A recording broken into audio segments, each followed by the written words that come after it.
All 365 days can try to drag me, but I'll still be God's fiercest creation.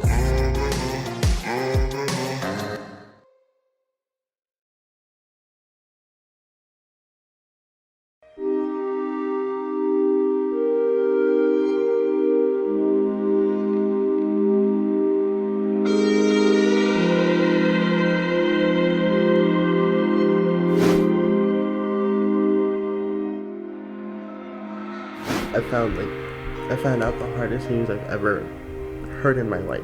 My grandma passed away. So my grandmother passed on March 24th in the wee hours of the morning.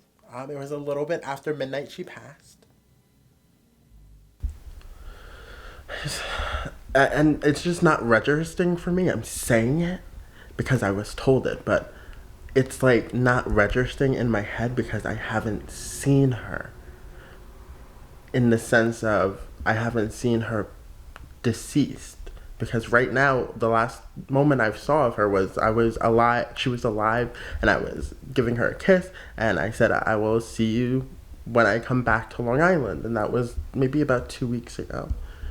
I didn't know at the time something was wrong, but I was in my home. And my dog was just so restless that night. I didn't get to sleep. He was just roaming around my bedroom, and he knew something happened. I just know it. And I'm in my bed, and I'm just like, I felt like someone's watching me. And I was like, this is a new house. Maybe it's new house jitters. But like, I felt someone watching me. So I closed my door. The next morning, I find out my grandmother passed away. And I know that was my grandmother who came to visit me when she passed.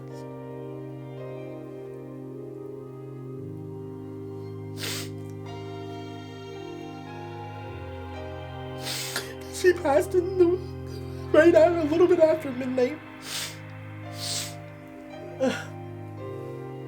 And a little bit after midnight, he was going crazy. And I was just in my room, and I felt someone was watching me. And I think it sucks so much because the day before I was supposed to go and see her. And I was just so tired from traveling and moving into my home all by myself. I just didn't. And I kept calling, trying to get in touch with the front desk of the rehabilitation center she was at. And no one was answering, So I didn't get to speak to her that night like I usually do. Ugh. I need a tissue.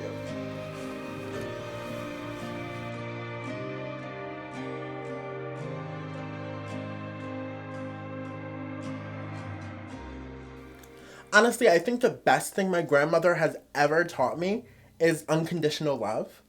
She really embodied an angel on earth because she took in so many different foster kids. I think anywhere around the number of 18 different foster kids.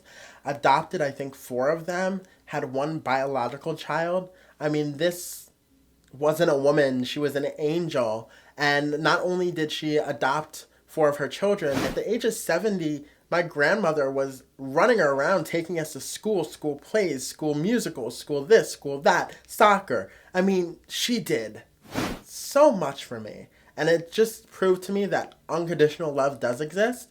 And I think it's upsetting that I now think of it and I'm just like, will I ever receive that unconditional love from anyone else ever again? And I don't think I do. There's a big hole in my heart right now.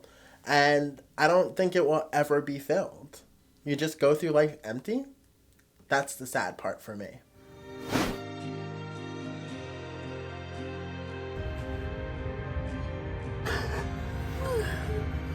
I miss her so much.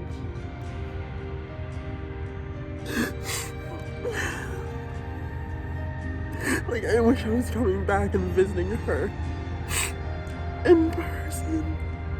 And I just have so much regret that I didn't take her out of that freaking, whatchamacallit, I'm in nursing home.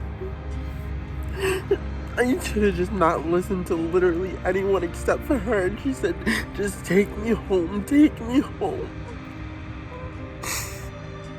It haunts me that she said, I'm gonna die in here. And she did. One thing that will haunt me for the rest of my life is that a few weeks before she passed, I was visiting her in her rehabilitation center, and we were in her room, and she kept saying, take me out of here, take me out of here. I'm gonna die in here. And she did. She died somewhere where she did not want to be.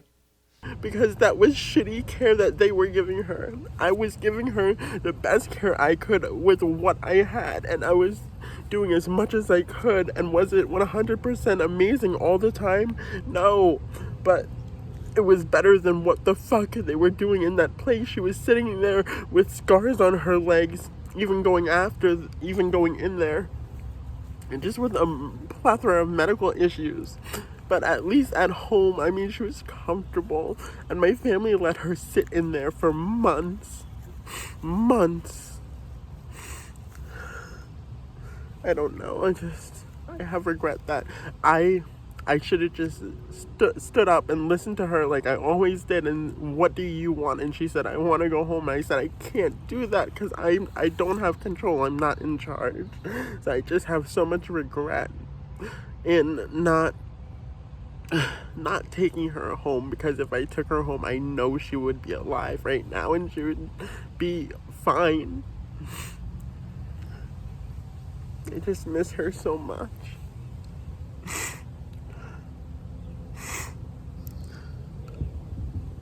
In 8 years, I was taking care of her. I made every decision, taking her to every doctor appointment, every this, that, and the third, and put it on my back to make sure my grandmother was happy. And yet in 3 months, they threw her into a rehabilitation center and killed her.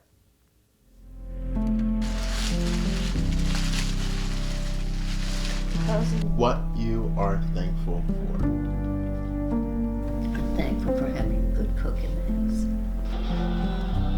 house. That was my finishing move. If you're happy with them. You didn't even spell light bulbs right. It's L-I-T-E, not...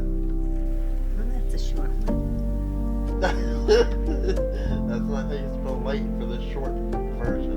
She looked beautiful though. Oh my god, she looked beautiful in her purplish top, the rosary wrapped around her hand.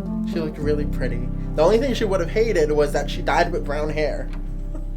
She was a blonde all her life. A few weeks before she passed, they did her hair like a fucking Barbie doll and dyed her hair brown. She was like, I didn't ask for this. I didn't ask for my hair to be brown. I think that's the one thing she would have hated out of everything, is that she died with brown hair. Alrighty. Alright, well, I'm gonna get ready to go into bed, and I want you to get some sleep and some rest, okay? I'll go dream to Montreal in your little curly hair, okay? Okay, sounds good. I'll talk to you tomorrow. Love you, be good. Love you too. Bye. Bye.